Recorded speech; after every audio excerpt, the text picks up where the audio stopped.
दोस्तों, एक अनजान वायरस फैलने की वजह से पृथ्वी पर मौजूद सारी औरतें अचानक बांझ बन जाती हैं। मतलब अब वो बच्चा पैदा नहीं कर सकती, जिसके चलते साइंटिस्ट दूसरे प्लेनेट की औरतों को धरती पर लाकर उनके साथ मजदूरी करने का एक मिशन चलाते हैं। लेकिन अब जिन 2 लोगों को इस मिशन के लिए भेजा गया था, वो एक ऐसे ग्रह पर जाकर फंस जाते हैं जहाँ पर सिर्फ औरतों का राज चलता था। तो कहानी शुरू होती है और हमें साल 2802 का समय दिखाया जाता है। यहाँ पर हम 2 एस्ट्रोनॉट्स पनवाड़ी लाल और डुग्गू डायबिटीज को देखते हैं, जो कि अपनी स्पेसशिप में पृथ्वी से एंट्रेंस नाम के एक प्लेनेट की तरफ जा रहे होते हैं, क्योंकि उस प्लेनेट के बारे में वैज्ञानिकों ने पता लगाया था कि वहाँ पर भी इंसान रहते हैं। हमें यहाँ पर इन दोनों की बातों से पता चलता है कि पृथ्वी पर एक ऐसा वायरस फैल चुका था जिसने औरतों को बांझ बना दिया था। मतलब कि अब वो बच्चा पैदा करने के लायक नहीं बची थी, और इसीलिए ये दोनों चूतिए दूसरे प्लेनेट पर औरतों की खोज में जा रहे होते हैं ताकि पृथ्वीवासी इनके साथ घचाघच करके अपनी पॉपुलेशन को आगे बढ़ा सके।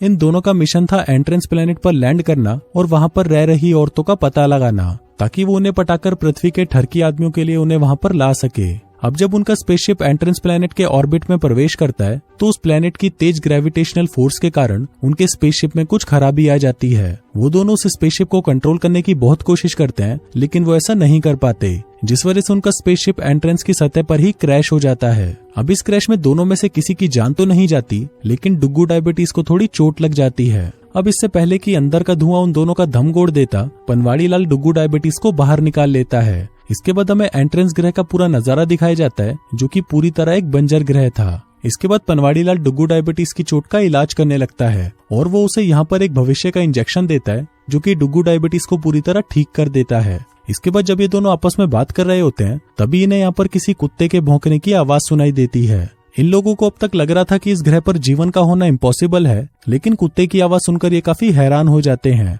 जिसके बाद डुग्गू डायबिटीज उस कुत्ते की आवाज का पीछा करना शुरू कर देता है। इसी दौरान उसे वहाँ पर एक लड़का दिखाई देता है जिसने उस कुत्ते को पकड़ रखा था। डुग्गू डायबिटीज उस लड़के के पास जाने की कोशिश करता है, लेकिन इससे वो लड़का डर जाता है और उसे कहता है कि बछड़ी के मरेगा तू, जो कहकर वो वहाँ से भागने लगता है। लेकिन इसी दौरान वो कुछ औरतों के एक ग्रुप से टकराता है, जो उसे बंदी बनाकर अपने साथ ले जाती हैं। उधर दूसरी तरफ हम पनवाड़ी लाल को देखते हैं, जो कि अभी भी उस जगह को देख रहा था। लेकिन तभी यहाँ पर एक भूकंप आता है, जिससे उसकी फटकर 464 हो जाती है। इसके बाद पनवाड़ी लाल अपनी हाईटेक वॉच से डुग्गू डायबिटीज को कॉल लगाता है और उसे इस भूकंप का स्केल लेने के लिए कहता है। इसके बाद पनवाड़ी लाल कुछ दूर आगे जाता है और एक बड़े से टेम्पल के पास पहुंच जाता है। फिर वो उस टेम्पल के अंदर चला जाता है, जिसके बाद जो वो देखता है उसे देखकर शायद आप लोगों का भी पप्पू खड़ा होकर सलामी देने लगेगा। वो देखता है कि वहाँ पर थोक के भाव में बहुत सारी पटाखा औरतें मौजूद थीं। अब ये देखकर पनवाड़ी लाल को पता चलता है कि इस ग्रह पर सिर्फ औरतों का राज है। औरतें यहाँ पर शासन करती हैं और आदमियों की जिंदगी यहाँ पर कुत्तों से भी बेकार है। उन्हें यहाँ पर गुलाम बनाकर रखा जाता है और उनके गोटों पर लठ मारकर उनसे काम करवाया जाता है।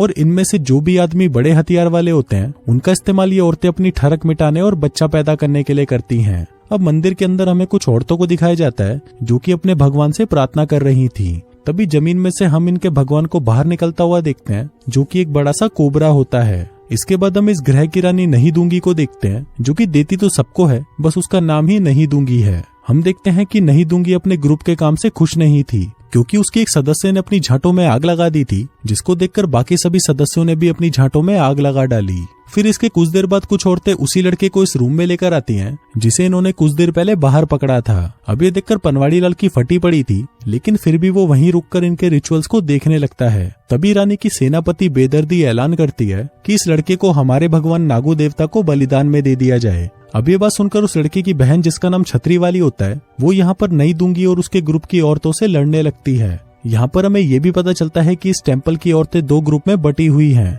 जिसमें पहले वो होती हैं जो बेदर्दी के लिए काम करती हैं और दूसरी वो होती हैं जो नहीं दूंगी यानी महारानी के लिए काम करती हैं। अब छतरी वाली अकेली यहाँ पर अपने भाई के लिए लड़ रही होती है, जिस दौरान नागू देवता भी यहाँ पर इन पर हमला कर देता है और ग्रुप की एक औरत को निगल जाता है। अब बेदर्दी इससे काफी गुस्सा हो जाती है और वो अपने ग्रुप की औरतों से छतरी वाली को पकड़ने के लिए कहती हैं, लेकिन यहाँ पर नहीं दूंगी उसे रोक देती है और कहती है कि ये तो सिर्फ उसका सेल्फ डिफेंस था। इस पर बेदर्दी कहती है कि बछड़ी की कौन सा सेल्फ डिफेंस, मुझे वो छतरी वाली अभी दे दे, नहीं तो मैं तेरी गुफा में आग लगा दूंगी। अभी दोनों छिनाले यहाँ पर आपस में बहस करने लगती हैं, लेकिन वही पनवाड़ी लाल जो एक कोने में छुपा ये सब देख रहा था, अचानक उसे उसके दोस्त की कॉल आ जाती है। तभी ये सारी औरतें पनवाड़ी लाल को देख लेती हैं, जिसके बाद बेदर्दी अपनी औरतों को पनवाड़ी लाल को पकड़ने का आदेश दे देती है। लेकिन तभी यहाँ पर पनवाड़ी लाल अपनी दिवाली वाली बंदूक का इस्तेमाल करते हुए यहाँ से भागने की कोशिश करता है। अब यहाँ पर हुई इस भगदड़ के चलते वो छोटा लड़का भी यहाँ से भागने में कामयाब हो जाता है। इसी दौरान वहाँ पर पनवाड़ी लाल भी आ जाता है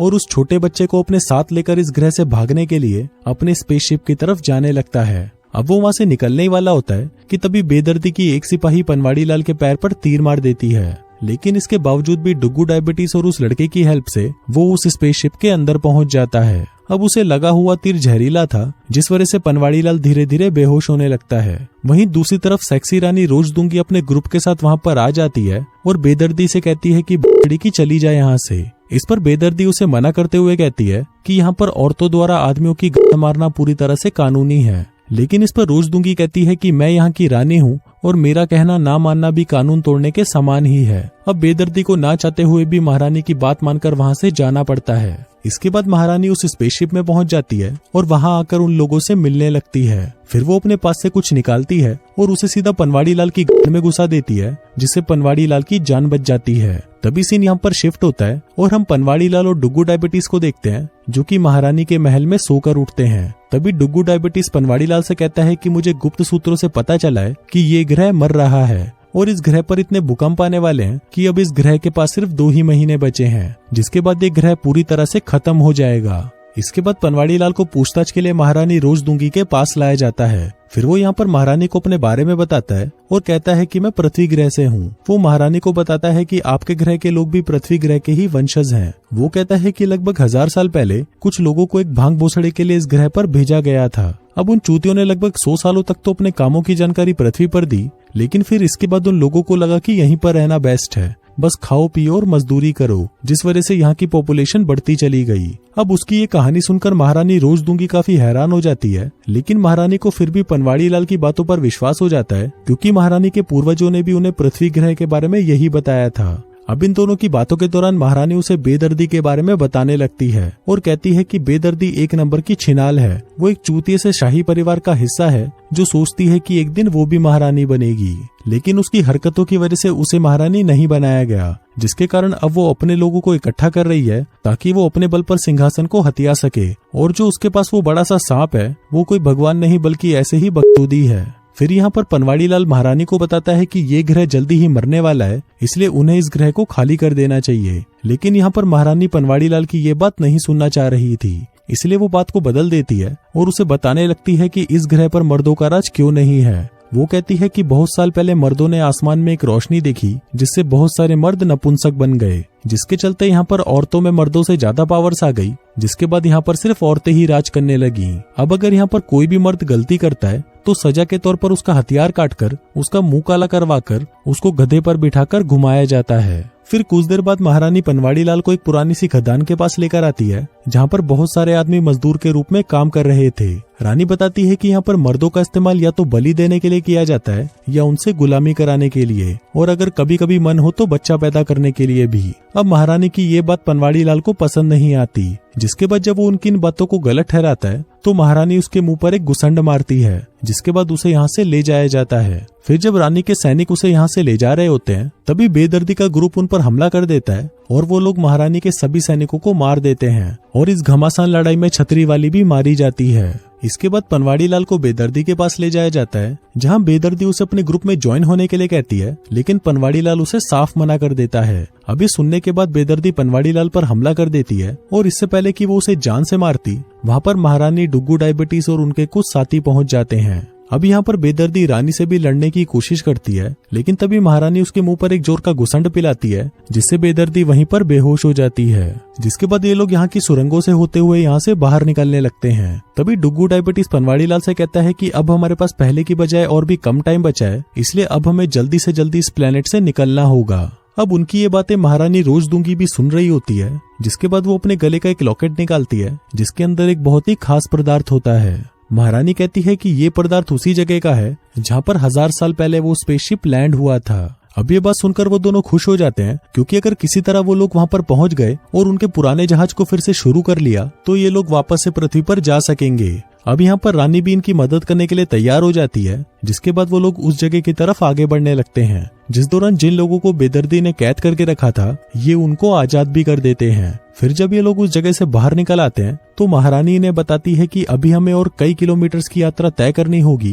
क्योंकि वो जगह एक बड़ी सी पहाड़ी के पीछे है। अब यहाँ पर पनवाड़ी लाल रोजदूंगी को भी अपने साथ पृथ्वी पर आने के लिए मनाने की कोशिश करता है। वो उससे कहता है कि पृथ्वी ग्रह तुम्हारे लिए ज्यादा सुरक्षित है, लेकिन रोजदूंगी उसे मना कर देती है। वो कहती है कि मैं किसी को भी गुलाम नहीं बनाती, बल्कि मुझे तो यहाँ रहकर लोगों की सेवा करना अच्छा लगता है और मैं इसी ग्रह के साथ ही यहाँ पर मरना चाहूंगी। इसी दौरान वहाँ पर एक बहुत ही बड़ा भूकंप आता है, जिसकी वजह से ये सभी लोग नीचे गिर जाते हैं। अब यहाँ पर डुगू डायबिटीज समझ जाता है कि ये ग्रह तबाह होने ही वाला है। फिर कुछ देर बाद ये लोग एक आदमी के कंकाल के पास आते हैं, जिसके बाद जब डुगू डायबिटीज उस कंकाल की जांच करता है तो उसे पता चलता है कि इस आदमी की मौत आज से लगभग 1000 साल पहले हुई थी और ये तब का कंकाल है जब पृथ्वी से लोग यहाँ पर आए होंगे। अब यहाँ पर वो ये भी बताता है कि कई साल पहले यहाँ पर एक बहुत ही बड़ा धमाका हुआ था जिसमें कई लोग मारे गए थे। अब ये सुनकर महारानी भी समझ जाती है कि ये वही रोशनी होगी जिससे सारे आदमी नपुंसक बन गए थे। अब पनवाड़ी लाल रोजदूंगी को फिर से यहाँ से पृथ्वी पर चलने के लिए कहता है, जिसके बाद ये सभी लोग उस जगह पर पहुंच जाते हैं जिसका नाम था चूचिस्तान और उन्हें यहाँ पर वो बड़ा सा स्पेसशिप भी मिल जाता है। लेकिन तभी वहाँ पर बेदर्दी और उसकी छिनाल औरतों का ग्रुप भी वहाँ पर पहुंच जाता है। अब ये दोनों ग्रुप में कुत्तियों की तरह आपस में लड़ाई होने लगती है, जिस दौरान पनवाड़ी लाल अपनी दिवाली वाली बंदूक के इस्तेमाल से ज्यादातर छिनालों को मार गिराता है, जिसके बाद अब बेदर्दी ही जिंदा बची थी। वो यहाँ पर महारानी रोजदूंगी को लड़ने की चुनौती देती है, जिस पर महारानी भी उसे हाँ कर देती है। इसके बाद इन दोनों के बीच में लड़ाई होने लगती है। अब क्योंकि महारानी बेदर्दी से ज्यादा ताकतवर थी, इसलिए वो उसे कुत्ते की तरह मारती है। पर वहीं बेदर्दी भी कहाँ हार मानने वाली थी और वो एक चाकू लेकर तेजी से महारानी पर हमला करने आती है। लेकिन तभी पनवाड़ी लाल अपनी गन से उसे शूट कर देता है, जिससे बेदर्दी वहीं मारी जाती है। उधर कंट्रोल रूम में बैठा डुगू डायबिटीज स्पेसशिप को शुरू कर देता है और ये लोग अब उड़ान के लिए पूरी तरह से तैयार थे। अब क्योंकि महारानी का भी इस प्लेनेट पर रहकर मन भर चुका था, इसलिए वो भी इनके साथ पृथ्वी पर जाने का फैसला कर लेती है, जिसके बाद ये लोग वहाँ से रवाना हो जाते हैं। वहीं इस ग्रह के बाकी लोग हैरान होकर उन लोगों को देख रहे थे, लेकिन वहीं पनवाड़ी को उन लोगों को अकेला छोड़कर जाना अच्छा नहीं लग रहा था, इसलिए वो बाकी लोगों से सलाह करता है कि हमें इन लोगों को भी अपने साथ ले जाना चाहिए। जिसके बाद ये लोग फिर से जमीन पर उतर आते हैं। फिर महारानी स्पेसशिप के बाहर आती है और उन सभी लोगों को स्पेसशिप के अंदर आने को कहती है। वो कहती है कि हमारा ग्रह जल्दी ही खत्म होने वाला है,